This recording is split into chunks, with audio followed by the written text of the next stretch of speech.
Sa video natin ito, ituturo ko sa inyo kung paano ikabit itong relay.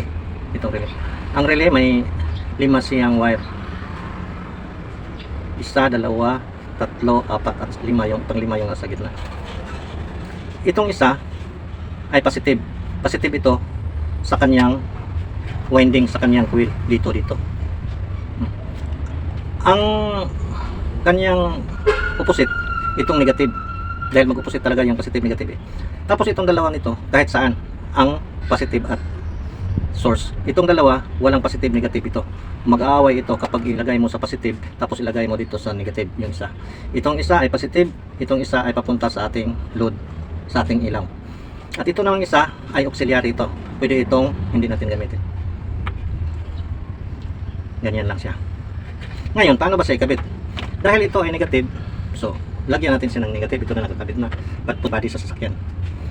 Tapos itong dalawang ito ay sa switch natin. So ito ang kanyang switch dito. Ito na ang kanyang wire. So ilagay natin to sir rito. Ganyan. Splice natin. Dahil demo lang to. Ganyan, nakabit ko na siya. Pag i-switch ko siya dito, tutunog. Nagmamagnet ito. Gumagana itong kanyang coil. Nagmamagnet siya papunta dito. So nag-bridge ang kanyang kuryente papunta rito sa kanyang load, papunta sa ating ilaw. Tingnan niyo ha, pumipiti yan. Ito, pumipiti yan papunta dito.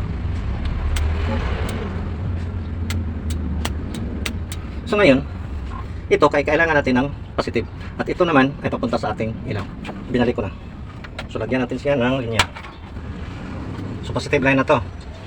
Ilagay natin ito kunwari dito sa kulay blue.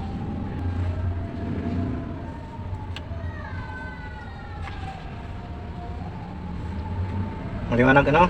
Ito sa ating switch galing dito. Ito. Tapos itong isa ground, tapos ito ay papunta sa ating ilaw. I-switch muna natin. Nagmamagnet. Tapos testing natin. Oh, nag-ilaw siya, di ba?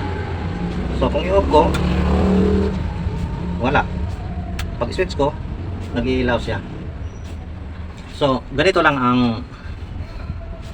pagkabit ng relay natin. Ganyan.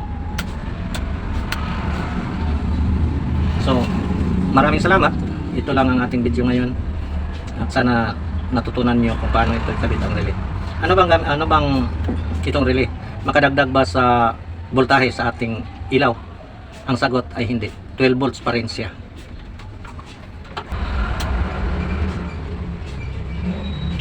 12 volts 0.4 pa rin siya. 12 volts kung ilan ang charge niya sa baterya.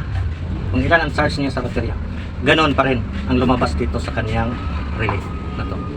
Hindi siya tumaas ang kanyang voltahe.